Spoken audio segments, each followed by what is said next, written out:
So you know how you have the whole, you might be a redneck if sort of things? Well, this is a similar vein, even though it's not so crass and vulgar, but yeah, here we go. So go ahead and raise your hand if what I say is something that you have encountered or you experienced or something that kind of defines people in your organization, and then I'll share where this comes from, and we'll have a little aha moment. So, do people in your organization seem to ... That's my more refined professional thing instead of the redneck thing. That's my intro. Do people in your organization seem to insist on doing everything through channels? They never seem to permit shortcuts to be taken in order to expedite decisions. Anybody ever run across that? Everything's got to go through that channel? Yeah, exactly. Yes.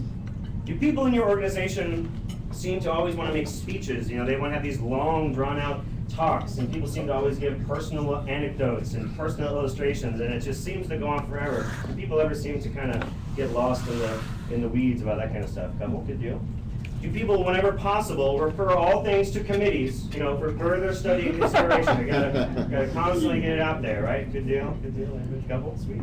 So you'll be able to connect later. It'll be good. You'll have a support group. Do people, certain people, and maybe they're in the room, so maybe you can't raise your hand, but do they seem to always bring up irrelevant topics? Like, really, we're talking about this? This is why we're here to discuss such and such. Yeah, exactly. It's good stuff. Do people seem to haggle over the precise wordings of minutes and resolutions and communications, and we're sitting here arguing about gerund phrases and present past participles and why are we talking about this? People always seem to haggle about different things.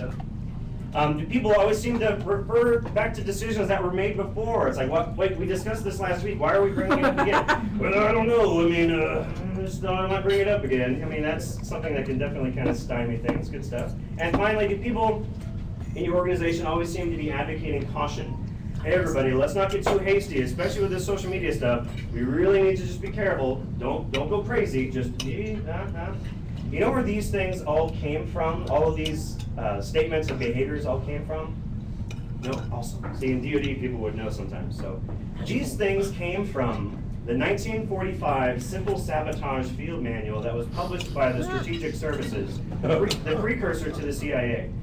These are things that we told our allies to do in Nazi-occupied Europe while they went about their daily lives and were trying to sabotage the Nazi war effort. It had things like how to short out communication lines, how to mess up train tracks and stuff, how to put sugar in gas tanks. It had all those kinds of things. But for the people that were going to work every day for these Nazi-run businesses and stuff, these are the behaviors that they told people to engender amongst themselves and their colleagues in order to nullify and cripple Nazi business. Isn't that amazing? Isn't